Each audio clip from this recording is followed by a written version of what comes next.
Alright, so here's the instruction video, second video to my last video. In this I'm going to briefly describe how to make it, and maybe even direct you to another video, but this is, I'm going to kind of show you the reverse. That garlic I just showed you, it's ready, but it's only been fermenting for 33 days, and they say you should do it for 40.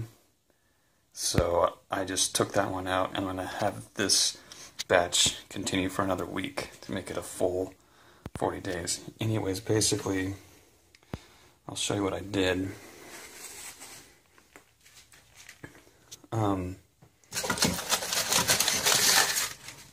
Basically, you get a rice cooker, and just get a cheap rice cooker. I'm not sure if the new rice cookers, if the newer models shut off, just turn off automatically, but I know the older models will stay on warm for forever, however long it's plugged in.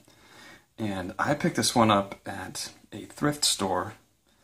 You know, thrift stores, I think around here that we have like Value Village, thrift store, Goodwills, you know, where you can buy secondhand used clothes and all that stuff.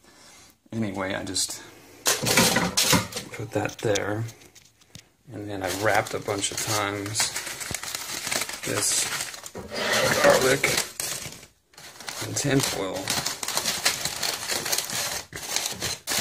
And what I did is I bunched them up in pairs of 3. There's only 2 in here because that's where I took the one out.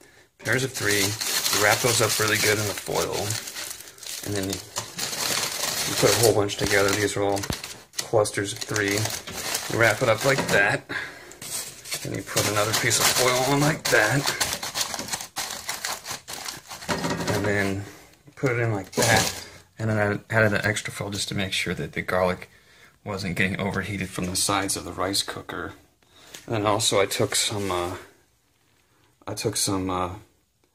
biodegradable plastic wrap, BPA free and all that, to seal the edges. And I stuck a little piece of gum in the steam hole of the rice cooker to trap in all the moisture, because if it dries out, then you leave it cooking in there, it will turn hard as a rock. But having wrapped in that tinfoil should probably be good enough, but just to be on the safe side, I sealed the sides with the biodegradable plastic wrap. And what you can do is, like, every few days or every week or whatever, check to see if there's moisture on the glass. If there's moisture on the glass, that's good. You want to leave that on there. If you check it in like a week and there's no moisture at all in the glass, why don't you just pour a tiny bit of water in there? That's what I did, just to make sure it stayed moist. And this, these rice cookers, when you leave them on warm, you don't want to put on cook at all. It just stays on warm. It stays, these old ones in general, all of them I think, stay at a constant 140 Fahrenheit. So convert that to Celsius. Anyway, yeah, so 140 Fahrenheit. Don't confuse that with Celsius.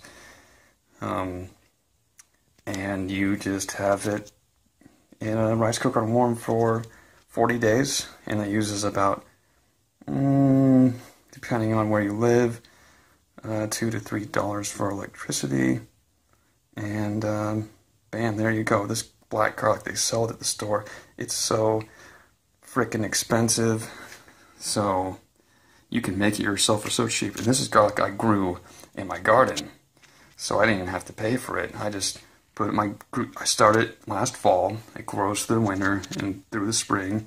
The beginning of summer, it's pretty much ready. And then I did this black garlic thing. So that's pretty much it. Just go to your local thrift store, get a used rice cooker for like $5, and just put it on the warm setting, not the cook setting, and wrap it up in all the foil like I showed you. Seal the edges with the biodegradable plastic wrap. If you don't have access to that, I guess just use regular plastic wrap, but it's pretty widely available, or use, I don't know, cover it with tin foil, whatever you want to use. Plug up the little steam hole with something. I use gum, and then set it and forget it. Anyway, that's how you make black garlic.